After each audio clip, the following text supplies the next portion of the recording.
Do you know that there was a time that if a black person so much as dipped their toe in a pool, the pool was drained so that white people would be able to swim in it again?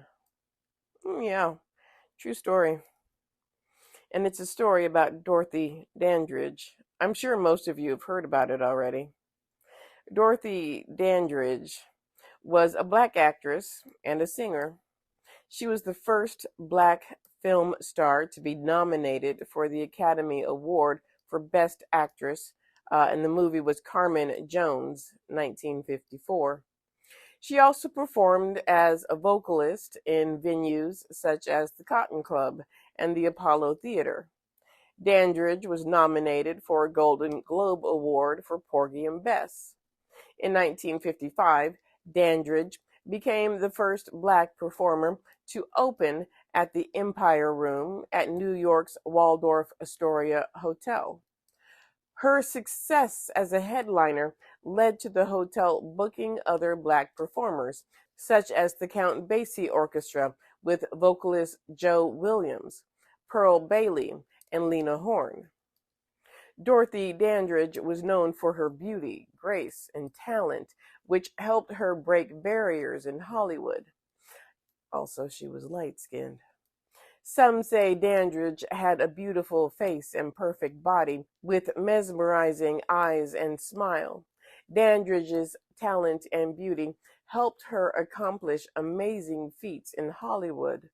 Her role in 1954's film Carmen Jones made her one of Hollywood's first black sex symbols. Dandridge was the first woman to be featured on the cover of Life in November 1954. Now, let's talk about Las Vegas.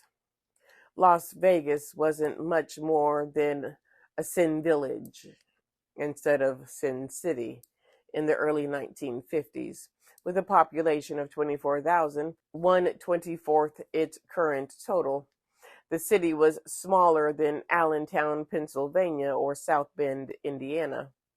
Las Vegas in the 1950s was just as racist as the South. They just didn't have a fancy name like Jim Crow. Black entertainers were better paid, but no more welcome in the front of the house than anyplace else. When Louis Armstrong, Nat King Cole, and Ella Fitzgerald headlined on the Strip, they slipped in through the stage doors or kitchen doors and left the same way after taking their bows. Unable to rent rooms at whites only hotels, they retreated to boarding houses on the west side.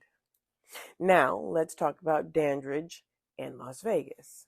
When Dandridge stayed at one of the casino hotels where she was billed to perform, she was told by the swimming pool staff that the swimming pool was out of bounds for black guests. Dandridge, it's said, was enraged by the hotel's rules, so much so that she actually moved to break them somewhat. She showed up at the pool in her bathing suit as the all white swimming crowd gazed up at her. Dandridge dipped her toe into the all white swimming pool. The act made the hotel management so upset, so disgusted by Dandridge's toe contaminating the water, that they proceeded to drain all of the water from the pool as a result of Dandridge's rebellious toe. Now, the scene is played out in an autobiographical movie starring, who is it? Halle Berry in the movie introducing Dorothy Dandridge. But I want you to think about that. Now, of course, there are rumors that it's not true, but I've heard this story since I was a child. And I'm not a child. It's been a long time since I've been a child, okay? I tend to believe this story. that she dipped her toe, her rebellious toe, into a whites only pool out of defiance to say, you don't get to tell me where I can and cannot go, where I should not be and where I should be. You do not get to tell this black body where it belongs. But how racist can you be that you're afraid of a black woman's toe?